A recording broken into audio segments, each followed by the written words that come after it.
Hey, y'all. It is episode 40 of Eat, Drink, Write, an Urban Fantasy Whiteboard. And we will be talking about the inciting incident because I think that's a really good topic. It kind of goes with what we talked about last week with Act 1. Yeah. But first, how was your week? It's pretty good. My project ended up getting changed at work. Not changed. I guess I got put on a different project while I continue the same project. And that's mostly because I had a meeting with my advisors, and as I was talking to them, one of them goes, your project is really hard. And I was like, well, yeah. And he was like, and it takes a lot of time. And I was like, yeah. And he's like, you need something else. And I was like, okay. And he was like, Because you're not going for a PhD, you're going for a master's. Is that why? no, not necessarily. It's just a matter of like, will I be able to finish this project? Will I be able to actually get results from it in time to graduate? That kind of thing. Okay. So I'm going to continue working on that project. It just won't be if I don't get results, it will not mean that I can't graduate. I gotcha. So I was given a much safer project, which actually won't take that much time at all, which is nice. And so I'll get a paper out of that and then continue working on this really hard project because I do want to be able to graduate and finish what I started. So How long does grad school last? How long will you be there? So a master's is typically 2 years. But since I work full time at the same time, I'm limited in the number of hours that I can put towards classes and like that kind of thing. So I'm limited in that respect. So it'll take me 3 total. Okay. All right. Which is bad. So. Yeah, that's not bad. And you get to stay close to home to your mom and dad by doing that. So that makes me happy. For a little bit, yes. Okay. My week is, I don't even know how it's Wednesday already. I don't know what happened. I keep thinking it's Tuesday, so yeah. Yeah. I don't even, well, Monday was my birthday, so I did work. I worked. I was working on all my court orders and stuff. I don't remember Monday other than we went out and ate dinner. Oh, you don't remember Monday? You must have had a party. Well, I did a little bit, but not until after work. And then I don't know what I did yesterday. I have no idea.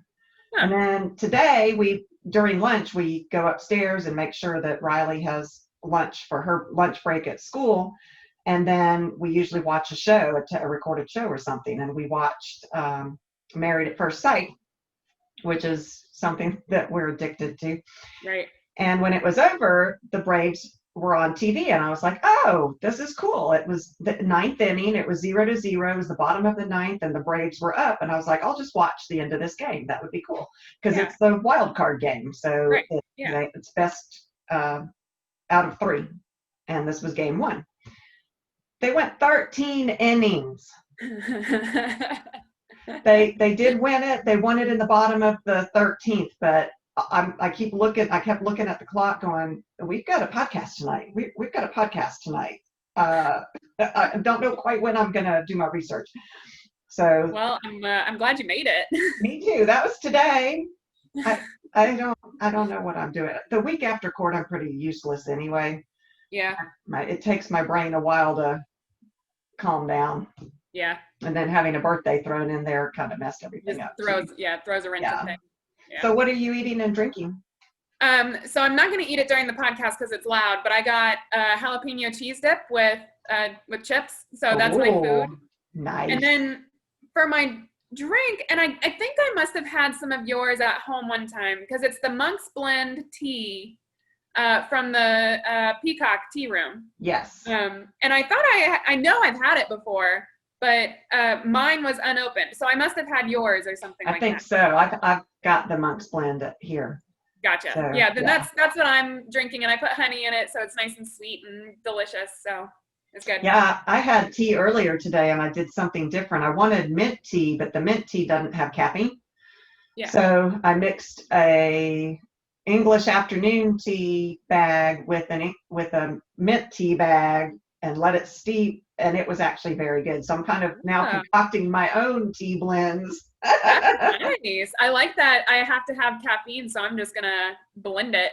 Yeah, that I needed caffeine today. And then right now I just got done watching the game and researching, so I am drinking my pink sparkling wine. It's the Michelle brand, and I'm drinking it out of a glass that you gave me for my birthday. I did. It's so pretty. Can you see it's kind of iridescent Yeah. in the YouTube video for those watching? It's beautiful. I love it. I asked for glasses and plates and stuff for the podcast because I like to use different plates and cups. And I'm not eating anything because dinner's cooking right now. Gotcha. So What are you gonna no, have for dinner? Daddy's cooking it. It's some kind of keto. We have the keto service from Green Chef. Oh, yeah. So tonight I think is sausages with peppers and onions. That sounds wonderful. Oh, it's excellent. Maybe they can. What is it called? Sponsor. Us. Maybe they can sponsor us. But yeah, we do the keto of that, and it's awesome. It keeps us from having to eat the same old all the time, so that we can keep on the diet. That's awesome. So, and Riley got me some cute little plates that I'll have to use this month. They're little Halloween gnomes. Oh, So yeah. I've got 4 of them. So that's 4 episodes that I can do during October to show y'all that they're adorable. That's awesome. But my drink is my boring wine because I didn't have time to do anything else. So that's okay. I always drink tea. Yeah, and I love this wine. Any kind of rosé, brut, sparkling wine is perfect for keto. It's only 1.5 grams of carbs, so can't really beat that. Right. Yeah. I have jokes. Oh, of course you do. They're pretty bad this week, y'all. You say that every week. But our listeners really need to step it up. Okay. What type of blood does a proofreader have? What? Type O. Typo. I'm gonna slow golf clap that one. Yeah. What do you call a rider with health insurance? What? Married. Wow. They say riders are very tolerant people. I agree. My alcohol tolerance has increased significantly since I started writing. Absolutely. Especially since we started this podcast, we drink a lot on it. I know. When we have multiple episodes through the week, I'm like, we're drinking a lot this week. Alcohol. So, writing the inciting incident. Yeah. So we talked about this. You mentioned it. We talked about it a little bit last week when we were talking about writing Act 1. It was one of the 3 main hallmarks of writing Act 1. And I think we mentioned it last week. We were like, oh, we should do a whole episode on that one. And I was like, you know what? Why not? Yeah. So what exactly is the inciting incident? It's an event that hooks the viewer into the story and sets everything else that happens into motion. This is the moment when an event thrusts the protagonist into the main action of the story. Yeah, it's kind of that call to adventure. Yeah. My D&D type days, that's what we always called that, the start of the game. It's the call to adventure. Right. And that's kind of what this is. It's the reason why your main character is in this story. Right. Yeah, exactly. Inciting incidents can be positive or negative. I'm not even drinking today. They can be positive or negative events. Yeah, I was thinking about that. I mean, winning the lottery is a great thing, but it could definitely be an inciting incident. As well as like Spider-Man, where he got bitten by the radioactive spider. Although that had some cons as well, it gave him superpowers. So I would say that's a good inciting incident. Well, it's funny, you mentioned the lottery, and it just reminds me of that TV show Lost, where the guy won the lottery on the cursed numbers or whatever. Yeah. And all these horrible things just kept happening to him. Oh, and I was like, it would be a good thing, but also if it were like that kind of lottery win, I think I'm good without it. Yeah, a lot of people come out of the woodwork looking for money when that happens. I think if we ever win, we're going to just keep it quiet. Absolutely. We'll just retire and do our own thing. Go on your merry way. But then, like you said, it can be bad too, like someone dying in a car accident. I think was it Aiden? Yep. Although that happened prior to the start of, at least it did in the version that I read of it. That it still does, yeah. I don't think that was the inciting incident, but it was definitely close to when the book started, and that's a horrible thing. Right. So, yeah. And it kind of, I mean, it's not the inciting incident of this particular section of the story, but it is the whole reason that Aiden moves to Virginia and ends up in the jungle of what it is. Yeah. In Yeah. that story. So it's kind of a pre-existing inciting incident because Right. it sparked that move for her to go to a town where she never would have gone otherwise. Right. Yeah. Where were we? Oh, so it also upsets the balances in force in your main character's life. You go into that more later, and so I won't say much more about it, but it upsets drastically your character's balance of life, their normal life. Yeah. And I think that's a really important point, because you definitely want this event to just, like you said, I talk about it in a little bit, but just uproot your main character from your life. So how can we go about writing this inciting incident? How do you know to come up with one? What do you want it to look like? What do you, where do you want to put it in your novel? That kind of thing. So as mentioned in our episode last week, you want to include it in the first quarter of your story or sooner. If it comes much later, then I feel like it can become boring to read, or like try to get to that event, or your reader's waiting on this event to happen, and if it's too late, then it becomes a boring read and they're going to more likely put it down. I agree. Yeah. Sometimes the inciting incident happens within the first few pages, and sometimes it happens after an opening scene or build up. Yeah, I struggle with this, and you were trying to help me with this, and I still don't think I found the sweet spot in Frickin' Fairies. The first final draft, I thought it was final. We went to one of our conferences in Atlanta, and the feedback I got was that it took too long to get to this inciting incident, that it was kind of boring, like you said.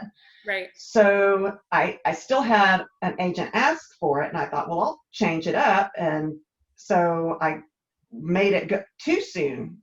And because we didn't even get to know who Beck was, and all of a sudden there's knives going everywhere, and she's in the middle of this action, and it's like, well, why do we care that knives are being thrown at her? We don't even know her.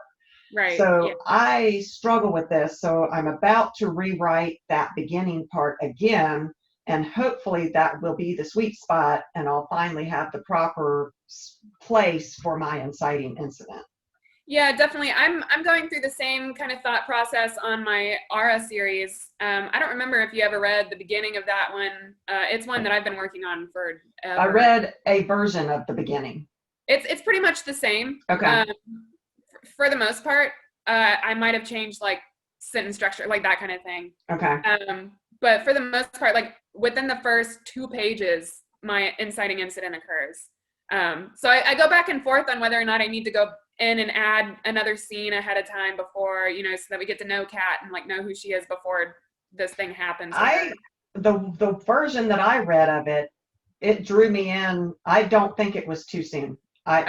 She is walking along and gets chased and ends up where she ends up. But as she's running, you get her thoughts. You see her reaction to what's going on around her. So I don't think so, but I struggle with that issue myself. So it's like the blind leading the blind right now. Fair enough. Yeah. So I'll have to do more thinking about it. And, obviously researching this, I found that some people do start it within the first few pages. I think I came across an example with Stephen King. He started his in the book Misery right off within the first couple of pages. So it can work. I just think it probably depends on how you do it. Yeah, I agree. So change your main character's story for better or worse. So I mentioned this a little bit before, but the inciting incident can be a good thing for your main character or a bad thing. And you want to change your character's life in some way, because if it doesn't change their life, then it's not really an inciting incident that spurs the story. Right. And a life-changing decision needs to be made. So yeah, the event is going to change your character's life, but your character should also make a choice as an outcome. Yeah, I think, sorry, my throat. I think that it's the way your character reacts to this incident that is super important. It's how we see this character as we, the reader, are just learning about this person, and that reaction is critical. Right. And it needs to be, like you said, a whopper. sometimes it can seem like there is no choice. Like I was thinking about this in The Wizard of Oz when the tornado came and Dorothy ended up in Oz. She didn't have a choice where that house landed on top of the witch Right. in Oz. What her choice was what how to react to that situation. Yeah. And she chose to go forward to try to resolve the issue instead of just crying and whimpering in a corner and staying at the house and being terrified. Right. So it didn't seem like she had a choice, because I do think that the inciting incident was the tornado, but her reaction to it was what was important in that. And then in Frickin' Fairies, I also kind of took Beck's choice away from it because she was jinxed Right. in the process of getting sight.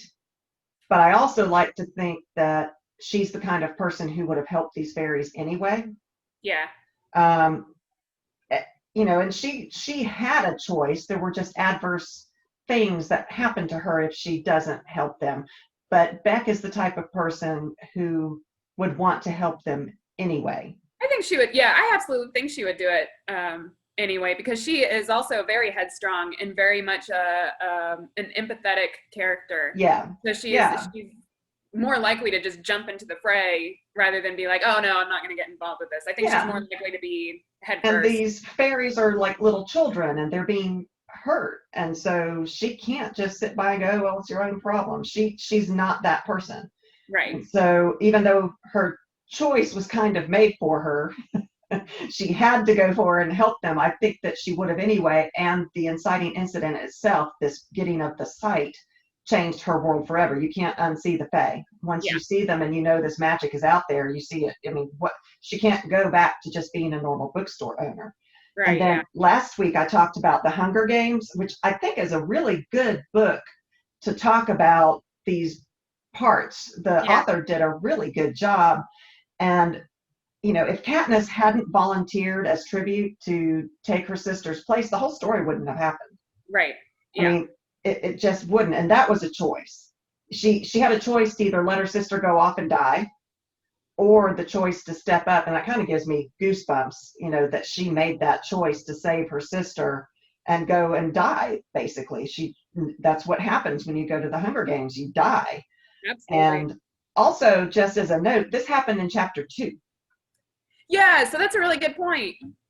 So It wasn't right off the bat. It wasn't within the first few pages. It was a little bit later. Yeah, chapter 1 was setting up her normal world where she was out hunting with Gale, trying to find squirrels and whatnot to feed her family so they didn't starve to death in this horrible dystopian society that they were in.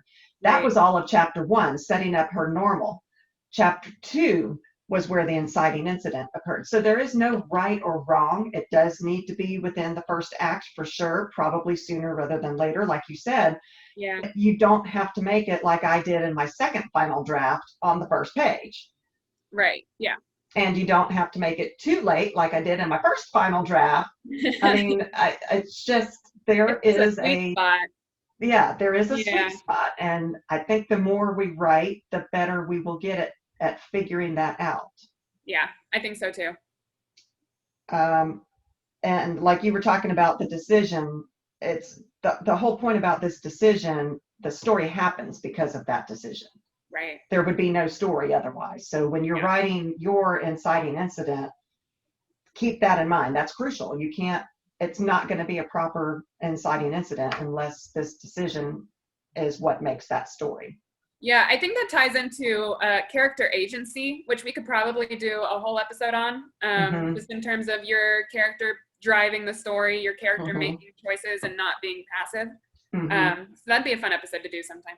It would. And, we did that topic on the anti-hero who sometimes is reluctant to engage in the story. They don't want to make that decision that moves the story forward. So yeah, that would be an interesting topic. Yeah, I think it'd be fun. Your inciting incident should also awaken a hidden desire in your main character. So when writing the inciting incident, consider what your main character wants or even subconsciously wants. They might not even know. Therefore, the reader will not necessarily know. And then let the incident awaken this desire in them. So show us what spurs the main character into action and why they're willing to do it. Yeah, like back to Peter Parker again. He gets bitten by this spider and gains superpowers. Um, that awakens his desire to be more than this high school nerd who no one really noticed. He was just a nerd in school, the cliques in high school, and there's the intelligent nerd cliques and the jocks and whatnot. That incident awakened his desire to be somebody, not that he wasn't before, but in his own interior self, it awakened that desire to be a hero. And I was think, with Beck, I don't know that she had the desire to go into this Fey world, but she had kept herself, because of her divorce, she had kept herself safely enclosed in her bookstore and didn't go outside the box.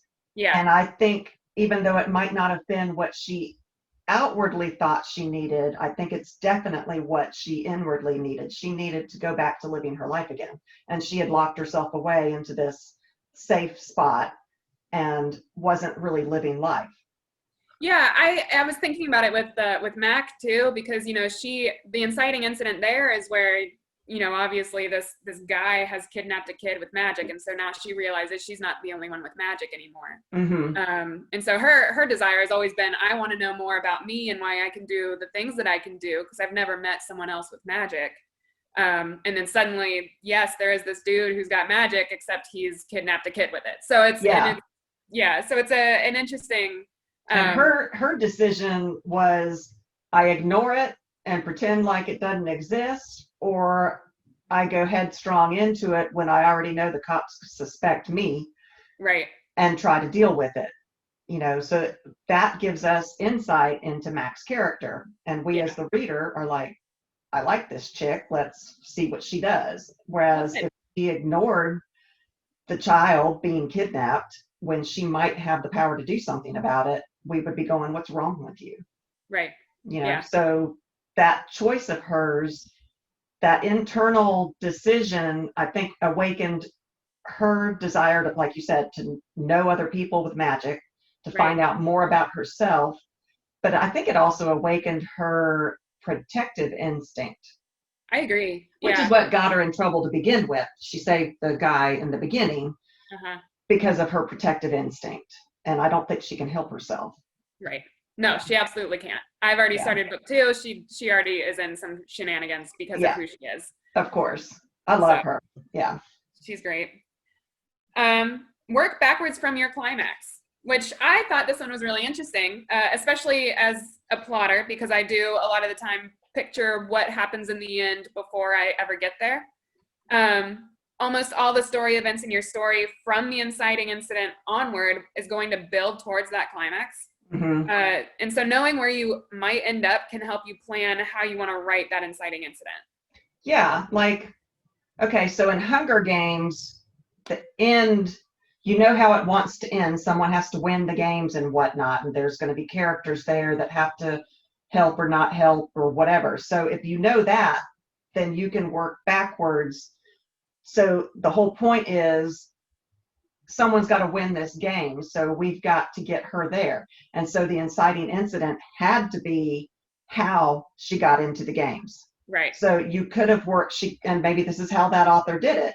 Maybe she did work backwards from. That's a really good example. I like that. Hunger Games has just been full of really good examples with all of our topics. Yeah. No, that's a great one, because I like how you're like, oh, well, she's got to be in the game, so therefore, how does she get in the games? Obviously, that's it. Yeah.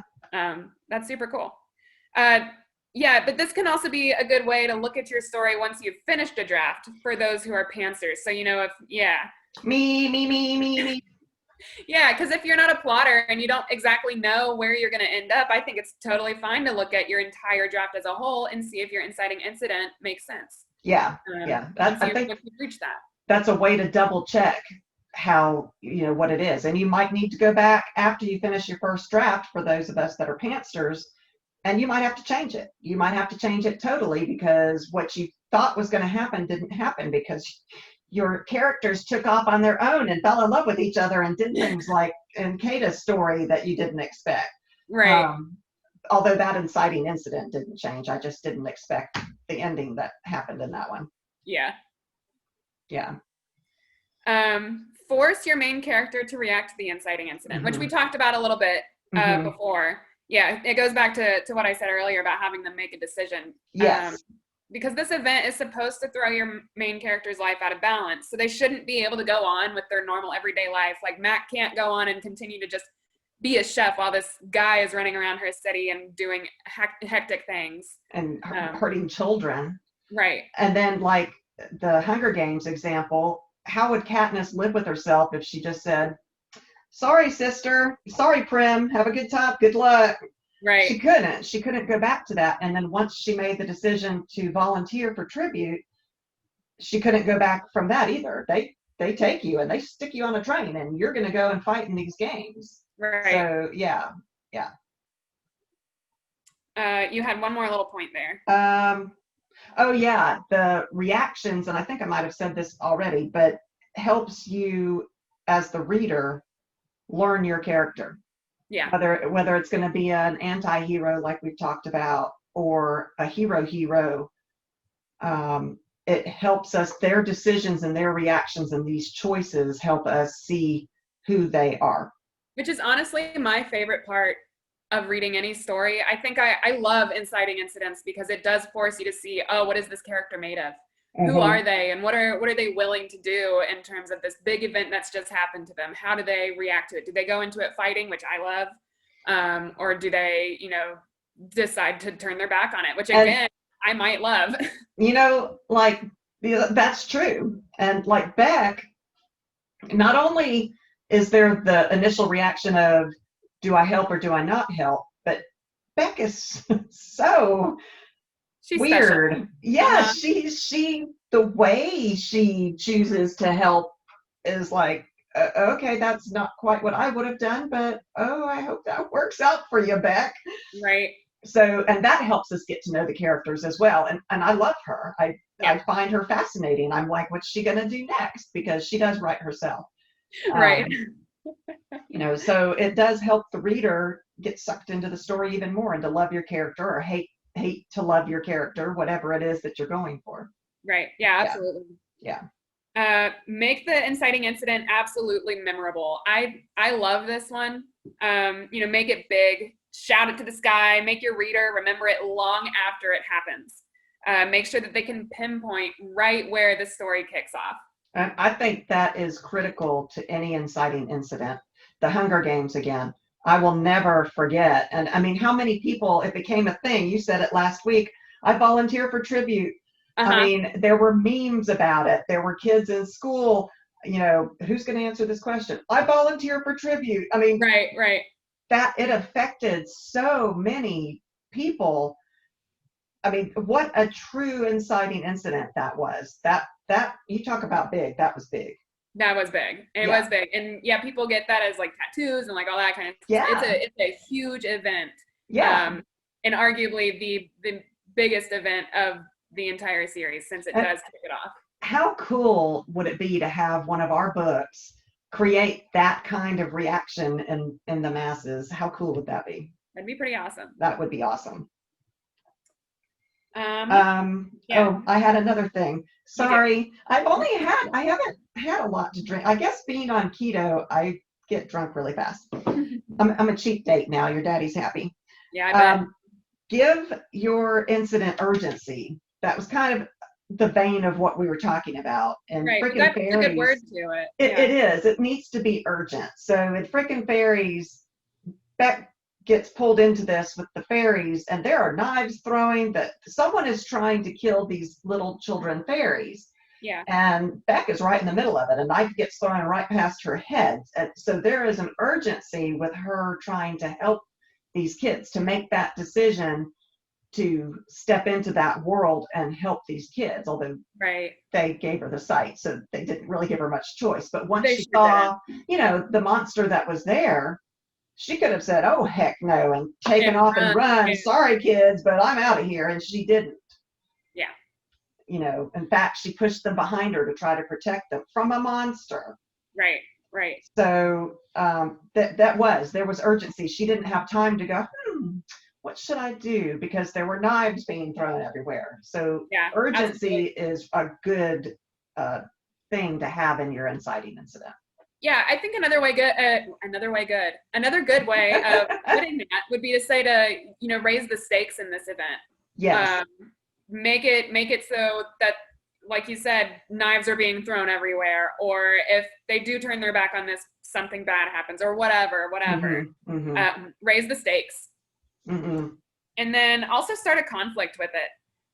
This event is about spurring your story on into the rest of the plot and getting to the main point of your story. Mm-hmm. Make it a problem for your main character, and make it so they can't turn their back on it, like we've been talking about. Yeah, back to Hunger Games again. So the inciting incident was when she volunteered for tribute. But another thing that was going on at the same time was that PETA also got chosen because they chose a male and a female. And so the conflict was upped because it was PETA that was chosen. Although Gail could have been chosen, and that would have also had a different kind of conflict in and Right. of itself. But the fact that PETA got chosen, because we know as the reader that he likes her. We see the scene where he throws her the bread, and we know she doesn't know that he likes her, so she thinks he's out to beat her. This is someone she's got to win because only one person can win. She thinks he's going to try to manipulate her, so that adds conflict right there at the point of the inciting incident. And you can do that. You can add conflict into that incident that's not just bound by her choosing to volunteer for tribute. Right. But these other things are adding additional conflict and stress to the story. Yeah. No, I think that's great. That's a really good. Yeah. Connect to your story's themes. We talk about theme a lot. We've done a whole episode on it. We've brought it into other episodes. Almost everything, I would argue, is connected to your story's theme. Your kitty cat is giving himself a bath behind you. He is. He thinks he's cute. He's like, what? Why are y'all looking at me? He's a punk. He likes to steal my chair whenever I'm not in it. So that's what he's doing. Because you're on the floor, right? I am. Yeah. Yeah. I'm in my office chair. Yeah. Yep. So my cat's right behind me, and he enjoys photobombing because he knows he's cute. I'm sorry, I got off. No worries. You're talking a theme. Oh yeah. I think arguably everything connects back to your theme. I think that's essentially what a theme is that it perforates throughout your entire story. I agree. But yeah, make sure your inciting incident follows that trend. I never really thought about theme until we started this podcast, and I think it's integral. Yes. One of those two to your story. And and you and I are writers who are self-taught. And a lot of these things that we're now researching and talking about with our listeners are stuff that we did automatically. Right. It just fascinates me how we are inclined to do this automatically. I don't know that everybody has that ability. I don't know that it's an ability, but have that grasp on writing. Right. Someday, hopefully, we'll get published. Hey, I learned a lot from you. Yeah. Well, I'm still not published. I still think you're going to get published before I am. Your stories are very good. Oh, we'll see. And another thing about how to write the inciting incident, explore the what ifs. I'm a big fan of the what ifs. I've talked about them before. Brainstorm, okay, if this is my inciting incident, what is going to happen? What characters is this going to affect? How is this going to change what goes on in the flow of the story? Use a flow chart. I'm a big fan of flowcharts. I like the little, if this and this and this and this. And I do too. I do it on my whiteboard. Yeah, that's great. I handwrite it. Right. Yeah. Which is hard because then you can't erase when you want to erase. I love my whiteboard. I need a bigger room to do my writing in. I need lots of bigger rooms. We need to move into a bigger house. Usually when you get old, you try to downsize. And I'm like, we need to add a craft room, and we need to add a writing room and a work room and a workout room. And your father's. I've already told Sydney, whenever we get a house, I get a room that's just whiteboard. Yeah. And she said, okay. So yeah, explore that's another way. If you're having trouble like me with my freaking fairies as to when to put this in, sit down and do some flow charts. Does it work? If I start it here, how is this going to go? That's not going to work because I don't have this character here yet. And so play with it, write it down, put it into a physical form instead of just trying to remember it in your head. Right. So that was something I wanted to say. Nice. No, I like it. I really enjoy the what ifs. Mm-hmm. I don't know why I can't talk today. I have had 0 alcohol. You're having empathy with me because I'm almost done with my whole first glass. Maybe that's what it is. It's secondhand alcoholism, obviously. Good grief. I'm going to move on to my next point, which is about debunking myths and inciting incidents. Okay. And I found 3 main ones. And the first one was, inciting the I am struggling. I'm sorry. It's my fault. Wow. The inciting incident doesn't always have to be the first scene in your story, which is what we talked about. It does not have to be on the first page. In fact, a lot of the time, it's better to get to know your character ahead of time. That's why I think this episode is so good, is because there are a lot of misconceptions out there of, we as new writers are like, oh, this is the rule. We're supposed to do it this way. Right. And as we're researching, we're finding out, no, you don't. Right. No, exactly. You don't have to do anything that you don't want to do. I think writing is a really good case of, rules are meant to be broken. Just make sure that you know what the rules are so that you can break them stylishly. Yeah. And do it. I love broken rules. Me too. I'm not a huge cliche fan, so all of my stories are I avoid cliches when I can. That's the other thing about your books that are so good, is that they really are unique. They're things, when you read a book sometimes and you're like, why didn't I think of that? This is so obvious, but no one ever has before. Your books are that way. Oh, well, thank you. They are. They're good. And mine are just like, okay, she gets the sight, she sees the fae. I mean, she's entertaining, don't get me wrong. And it is a light and fluffy, funny story. Yeah. Well, it is unique in some ways, but it's not. Your ideas are different. Well, thank you very much. Appreciate that. So I see a lot of info out there that says it should start right off. The inciting incident should be very, very close to the beginning. Didn't you have someone tell you that yours started off too soon or too late? I can't remember which story it was. It was Mac. She said that we got to the inciting incident too quickly, whereas 7 other agents had no issue with where I started it. Right. So, it's that happened subjective. at the writing conference. Yeah. Yeah. So y'all keep all of this. There is no right and wrong, and you're the one that knows your story the best. Right. So yes, listen to the critiques. That's what we all need to do. I learned so much from having beta readers and other people in the Facebook groups give me their thoughts, but take or leave them with common sense for what works for your story. Absolutely. I think that goes for pretty much any topic that we talk about. Like, we're going to say a lot of stuff where it's like, oh, you should do this. And if you're like, no, then don't do it. Yeah, absolutely. Yeah. The inciting incident also isn't necessarily the same as your hook, which is something that I was seeing a lot. Because we talked a little bit about it last week. The hook is also one of the 3 main hallmarks of your writing Act 1. Your hook is your opening scene, and it's a way to draw in your reader and make them curious. And while that sometimes can also be your inciting incident, it does not have to be by any means. I agree.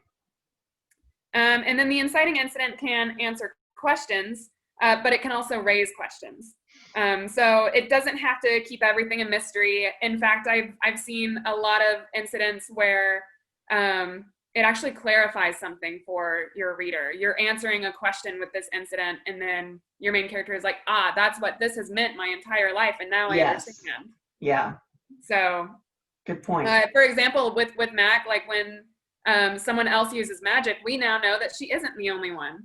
And it answered that question. Mm-hmm. Granted, it brought up more questions of who is this person? Why did they kidnap a kid? Why did they choose to do it this way? Why didn't they just come say hi? That kind of thing. And I think that it's good that it does both. I don't think it has to do either or.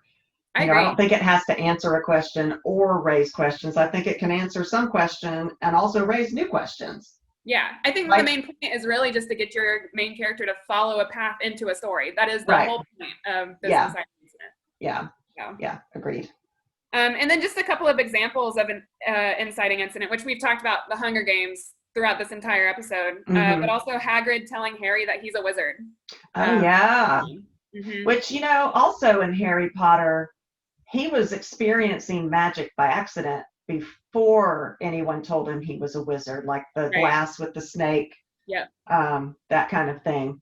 But yeah, he didn't know what to make of it. He didn't know he was doing it. So it wasn't until Hagrid said, here's your invitation to come to this magic school. You're a wizard. Yeah. That sets off the entire, and really, what choice did he have? Oh, stay with the Dursleys and live underneath the stairs for the rest of my life, or go to this wondrous world where I learn more about myself? Yeah, exactly. So, yeah. And then also Lucy's discovery of Narnia in The Lion, the Witch, and the Wardrobe. Oh, that's a good one. Yeah, because she just walked right into Narnia, and that's like an insanely cool, inciting incident, because you're suddenly introduced to a whole new world. And that happened fairly quickly, because the kids, I can't remember what sent the kids to this house. It was their uncle or something. And they were playing hide and seek to try to keep the little ones happy, and she went into the wardrobe. So it happened fairly quickly. We got to see a little bit of the normal of what was happening prior to her stepping through. But as soon as she stepped through, everything changed. Right, yeah, exactly. For her entire family. Yeah, because then she went and dragged her siblings through it too. Yeah. So, oh, that's a good one. Yeah. Super cool. That's all the notes that I have for this. Okay, me too. I do have an interview question. Okay. What side character in any of your books would you want to meet the most? Because I know that I brought up the villains and the main characters, and you're like, well, if I could meet a side character, and I said no. Yes. So here's your chance to answer that question. I love a lot of my side characters. They are a lot of times comic relief, which makes them likable, and I would like to meet them. But the one that really fascinates me is Fable. Yeah. Oh, I know Fable. From the Hello series, that's my Elemental series, and it's geared towards a romance. But Fable is a person. Well, she's not really a person. She's an elemental. Yeah. But she says what she wants to say. She screws who she wants to screw. She has nothing binds her to the rules. Yeah. She's in this agency that does enforce rules, but she flaunts the rules. She flaunts the rules. She's funny. I think I would like to meet her just because she seems like she'd be fun. She would like drag me into some shenanigans, and I would find my life turned upside down, but in a completely fun way. Yeah, she is something else. And I mean, just the things she says and does, I'm like, I wish that I had the lack of fear to say what she says. Yeah. And then the other character is Sabina in Frickin' Fairies, who is a similar attitude, but not nearly. Fable's in a world class of her own. Yeah. No one in any of my other books comes anywhere near to what Fable does. But Sabina is also one who, because of her background, breaks the rules. And so she is integral. Wow. Pick one. That word is giving me trouble tonight. To Beck's story once Beck comes into the world of the Fae. Yeah. And she also is a trouble walking on two legs. So she sure is. Yeah. Nice. What about you? I was thinking about it. Probably I love Gabriella and Aiden's story. I like her She, too.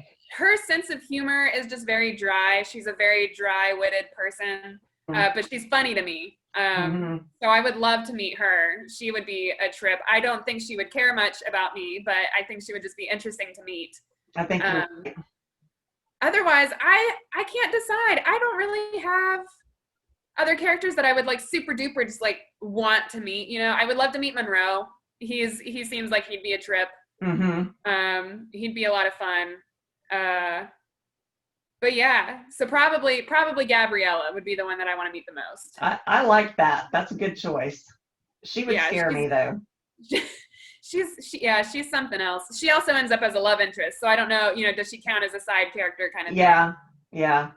Aiden has another friend that I love a lot too. Her name is Sarah, and I like she's Sarah. yeah, she's a little out there. She's very she's very comfortable with her power, and she is very outgoing as well. So she's fun. You know, River in my Trick series is Yeah, also one I wouldn't mind meeting. She got the short end of the straw when it comes to they live in this demon training camp where they're hunters. They hunt yeah, demons. And her mentor is a piece of crap yeah, and has sexual interest in her and beats her all the time. And because of it, she, it brought out her mischievous side. She doesn't take well to being controlled. And so she like dyed her mentor's wife's beautiful white long hair purple. yeah. She swapped out the shampoo with Cute. purple hair dye. Yeah. And of course she got beaten for it. Yeah, But she is a neat character as well. Someone who doesn't take and she doesn't like when other people are beaten and downtrodden. So she is protective of right. other people. That, you know, she would be an interesting character as well. You know who I would love to meet of your side characters? All the fairies. Be careful what you wish for. The Fair. That is fairies fair. are, But they yeah, are so funny. they are. I think I would just enjoy having time with them. Like maybe 10 minutes and then I'm good. You know, just get like a little 10-minute thing. Maybe Leary. She's a little safer ish Fair than the ish. She's others. still a fairy. She's still a fairy. But yeah. Yeah. Oh, neat. Well, thank you guys for listening.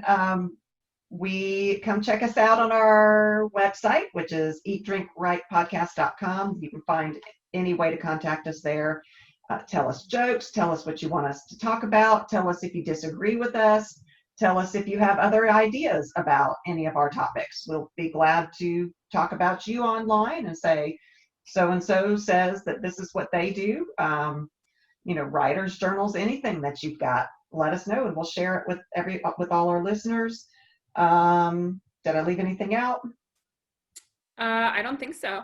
Oh, we do have a Patreon. If you all would like to support us, it does take time and money to do this. So anything that you want to help us with would be great. That's at Patreon, patreon.com/EDW podcast. It might Yes. just be /EDW. Oh, fair enough. But you can search for us on the Patreon by EDW podcast. We have a patron. We thank her very much for her help every month. And I think that's all I've got. We're going to do some mini episodes coming up. And then, of course, this is coming up on October. So I'm looking forward to some Halloween-ish stuff. Yeah. And we will see you next time. Thanks, guys.